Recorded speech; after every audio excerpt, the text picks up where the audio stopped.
Salut! Aujourd'hui je vais vous faire un petit tuto et une petite vidéo sur le Cupra ATK propre. Donc je vais vous montrer un petit peu l'extérieur, l'intérieur, le système du virtual pédale, donc pour l'ouverture du coffre, et puis deux trois petites choses. Donc ce qui me ferait plaisir en fin de cette vidéo, c'est que vous vous abonniez à ma chaîne, un petit like, ça fait toujours plaisir et ça coûte rien. Et surtout, n'hésitez pas à me demander en message si vous voulez avoir un peu plus de détails sur deux trois petits points que je n'aurais pas évoqués dans cette vidéo. Donc je vais commencer. Là, il est en gris rhodium. Voilà. Donc une belle petite calandre en nid d'abeille, noir laqué, très sympa. Un petit écusson couleur bronze avec carbone sur le fond. L'appellation Cupra sur le dessous. Donc juste là, vous pouvez trouver Juvelio08. C'est ma chaîne YouTube. Donc n'hésitez pas. Ouais, je sais, c'est pas terrible sur un bout de papier, mais je n'avais que ça sous la main et je n'ai plus d'encre dans mon imprimante. Voilà, voilà. Donc les phares sont en full LED. On retrouve les optiques indiquées Seat à ce niveau-là. Voilà. Mais ouais, c'est un ATK à la base de chez Seat qui a été un petit peu boosté par la firme Cupra pour faire sa propre marque Cupra ATK. Voilà, voilà. Donc, des super chouette optique de phare. Donc, je ne sais pas si on voit avec le soleil. Dans les boucliers avant, on retrouve donc les deux laves phares. Des jantes en 19 pouces. Voilà, avec le petit logo Cupra. Très sympa. Enfin, moi j'adore. Les bronzes, je sais pas. Ça fait peut-être trop. Maintenant c'est une histoire de goût. Après, on aime, on n'aime pas. Chacun son style. Après, à savoir que c'était en option également. Ils sont montés, là je l'ai eu en Bridgestone. Voilà. Kurkanza. Coque de rétro, laqué noir. Barre de toit, laqué noir également. Le soir, ça je pourrais éventuellement vous le faire dans une prochaine vidéo. Sur le en dessous, ici là, on retrouve en fait deux petits capteurs. Donc très sympa pour la projection au sol du logo Cupra la nuit. Ça a un petit look super sympa, j'adore. On retrouve à ce niveau-là, j'essaie de mettre ma main pour vous montrer le retour de clignot également.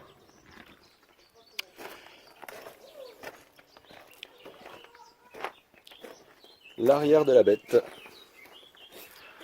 Donc on peut y retrouver 4 sorties d'échappement.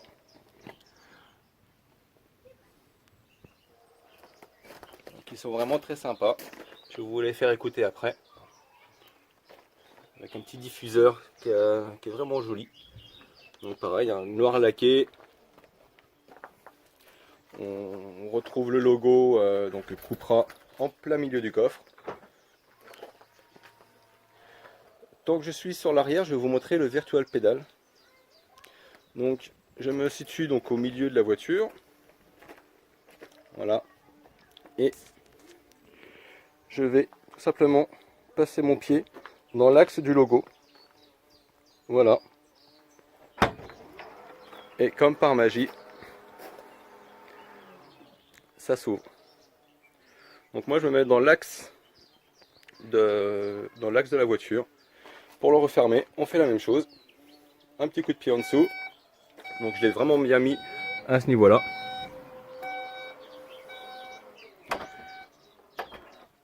Voilà. Donc, je vais vous montrer.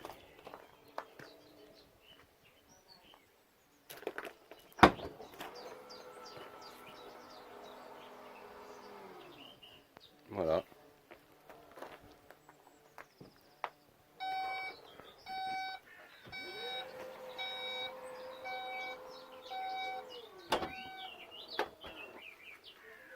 Voilà, voilà. On peut également l'ouvrir, le coffre, avec la télécommande. Sur la télécommande, donc comme je pouvais vous dire, on va retrouver le système de fermeture centralisée, d'ouverture du coffre ou ouverture centralisée de la voiture. Pour l'ouverture du coffre, il suffit de maintenir son doigt appuyé sur ce petit bouton là. Et comme par magie, je vais vous montrer un petit peu à l'ombre, j'appuie dessus.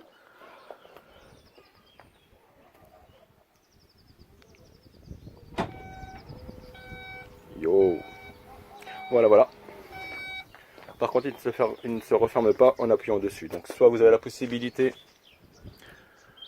à ce niveau-là, donc au niveau du haillon du coffre, vous retrouvez ce bouton-là.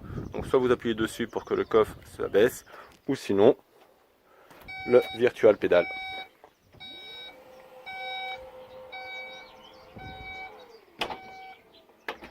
Voilà. On retrouve maintenant sur la plage arrière, sur la lunette arrière, pardon, un petit diffuseur pour l'aérodynamisme de la voiture, avec un super bel aileron. Et puis à ce niveau-là, donc le petit diffuseur d'air, ça a une gueule, ça finit vraiment bien la voiture, je trouve. Voilà pour l'extérieur. L'intérieur de la voiture. Alors, l'intérieur de la voiture, voilà. Hop, elle se déverrouille. Ouverture des rétros, automatique. Alors, maintenant qu'on est dans cette voiture, première impression, sobre, discret, mais efficace. Voilà, un petit tour d'horizon en vitesse. Voilà. Alors le siège auto derrière, hein, il n'est pas fourni avec la voiture, pour info. Mais ça, je pense que tout le monde s'en doute. Je vais abaisser un petit peu ça pour essayer d'avoir un petit peu d'ombre. Voilà. Alors, j'ai posé les clés ici là. Alors ici là, on y retrouve donc deux ranges gobelets, deux bouteilles d'eau ou deux canettes de boisson, de soda par exemple, peuvent tenir sans problème. On a un grand vide-poche ici là, donc avec un accoudoir qui coulisse. Donc ça c'est sympa quand on fait de la route pour reposer voilà, le bras il tombe directement dessus, c'est super sympa. Et oui, le petit bracelet Cupra qui m'a été offert dans la Cupra Box. Voilà, on le met pas, moi j'adore. On retrouve à ce niveau-là un grand vide de poche. Alors moi j'ai mis papier de l'assurance, enfin bref, deux trois petites choses. Une bonne profondeur. Il existe des accessoires pour l'organiser. Alors, le petit bouton Start à ce niveau-là. Donc en appuyant dessus, le véhicule va s'allumer.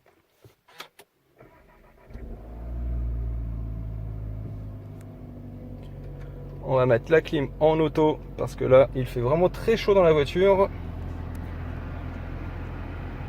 Super grand écran tactile. Donc pour toutes les dimensions, les choses comme ça là, hein, y a l'affiche officielle Cupra qui peut vous en parler.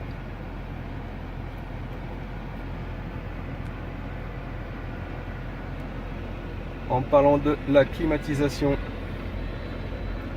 je vais juste abaisser le son. On a donc système bizone, hein. La température à votre souhait à ce niveau.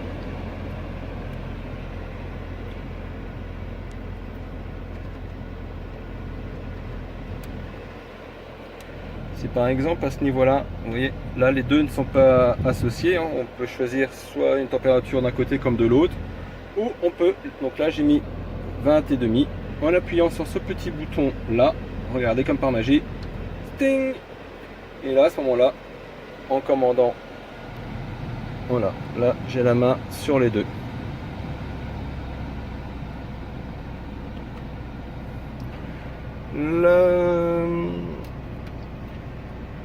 Je vais vous montrer un petit peu le tableau de bord, donc face au volant, qui est vraiment sympa. Donc on a un petit bouton à ce niveau-là, View, donc pour les différentes vues. une petite impulsion dessus et on change pas mal de petites choses. Donc un GPS,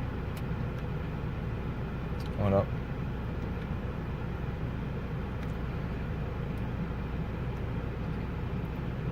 Moi perso, j'aime bien celui-ci, il est classique, on voit bien la vitesse, le contour, le rapport de vitesse, ça c'est pas mal.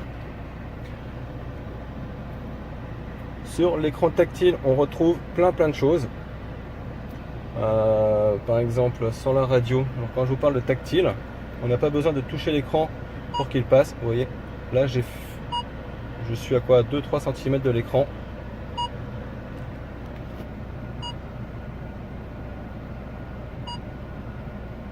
C'est génial, hein? En parlant de l'autoradio, on est équipé de Beats. Voilà, donc ça marche pas mal. Il y a un petit caisson de base dans le coffre. Alors attendez voir, est-ce qu'il y a de la musique ou pas? Pour vous protéger. Voilà, le son franchement il est pour une voiture familiale il est super sympa. Jamais il arrive à saturation. Voilà, il y a plein de réglages possibles au niveau du volume. C'est vraiment un très bon son. Moi j'en suis très content. Système pour les phares. Donc position auto classique. Un petit tirage dessus. On enclenche les anti-brouillard arrière. Il n'y en a pas à l'avant. Intérieur de porte Alcantara, comme pour les sièges. La nuit, on a un petit éclairage. Voilà, je sais pas si vous voyez. Voilà, on a un petit éclairage d'ambiance à ce niveau-là. Je vais vous montrer les différentes coloris car on peut le changer. Donc là, je suis passé en orange, rouge, bleu, un vert, un gris bleu, blanc, beige et jaune.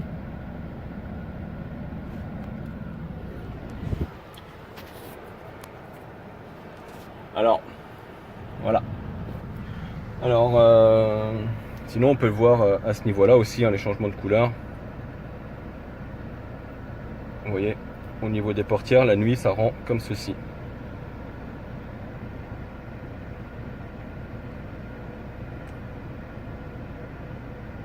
On peut vraiment personnaliser comme on veut. Ça peut être aussi en jaune, hein. Tiens, je vais le laisser un petit peu jaune, ça changera. Donc au niveau du contour, on peut retrouver le même affichage que sur cet écran là. Donc on peut avoir tout ce qui va être radio, le GPS, toutes les informations utiles. Donc ça c'est vraiment sympa. Pour la conduite, c'est mon premier véhicule où je peux retrouver le GPS juste en face du volant. Et c'est hyper confortable, super bien. Comme la voiture est allumée, on va retrouver à ce niveau-là différentes positions de la molette. On a le mode, alors je vais essayer de vous montrer avec le soleil, c'est pas évident, on va pas s'en plaindre non plus. Le confort, sport, Cupra, individuel, off-road et snow. Donc là, je suis en Cupra. Au ralenti, je vais vous montrer, je vais en profiter tout à l'heure, je vous ai parlé des silencieux.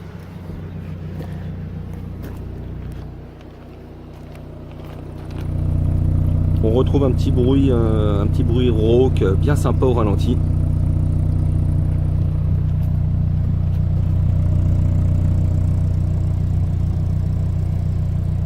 Je vais essayer de faire quelque chose, de caler le téléphone.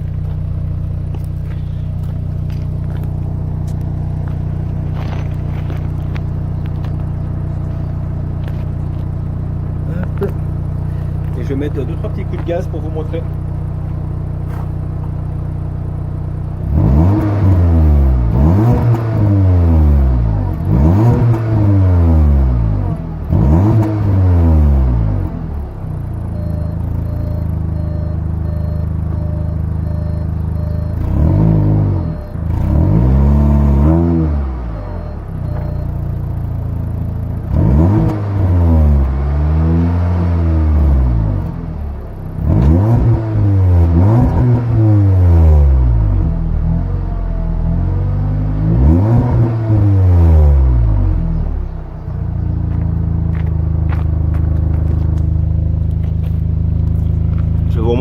peu après, il faut que l'échappement chauffe un petit peu. Et vous allez voir après ça va pétarader un peu. Donc on va le laisser tourner un peu.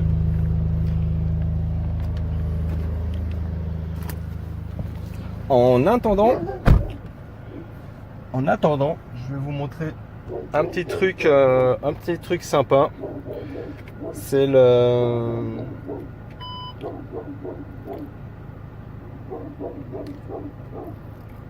caméra à 360 degrés. La caméra à 360 degrés qui est vraiment très très bien. Voilà. Je vous reprends tout de suite. Donc la caméra à 360, excusez-moi, je reprends. Alors, on a vu du dessus,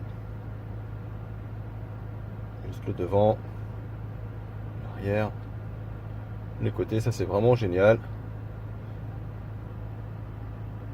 Ça c'est vraiment cool. Quand on enclenche la marche arrière, hop.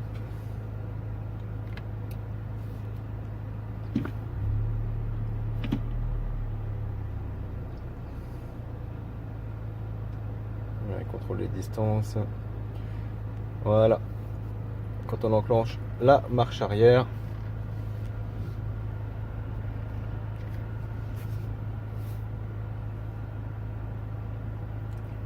voilà.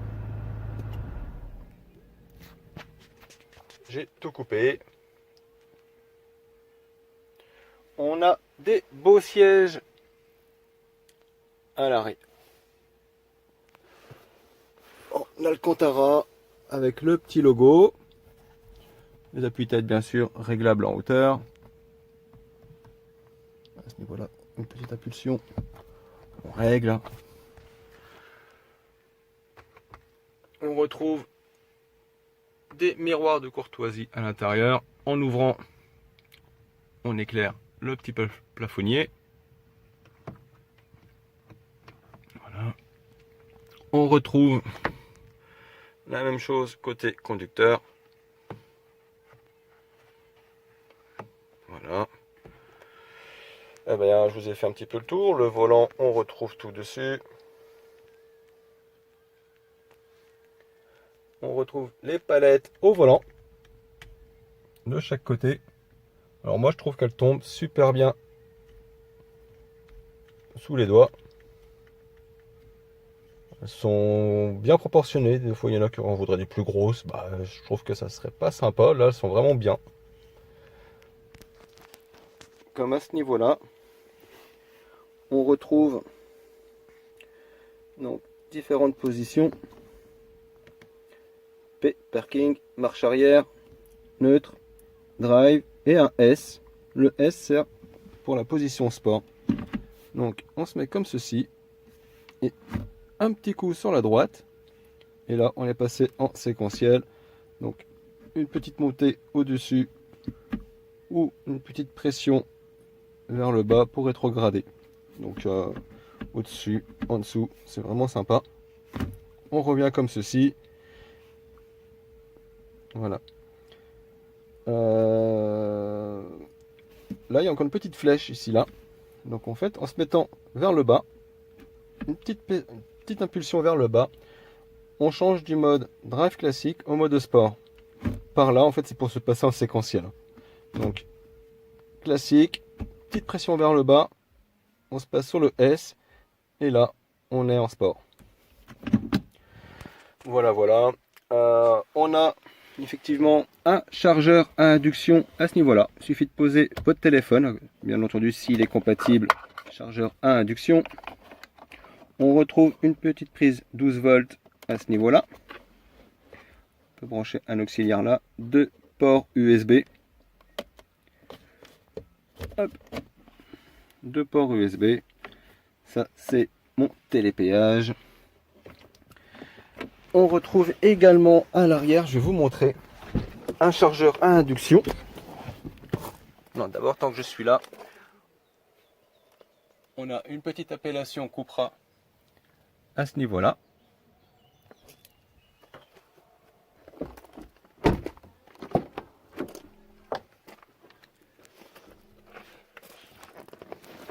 Et on a ici là le fameux chargeur à induction. Voilà. Il suffit de glisser votre téléphone là et il se rebranche en induction également. Et 2 ports USB. Voilà, voilà.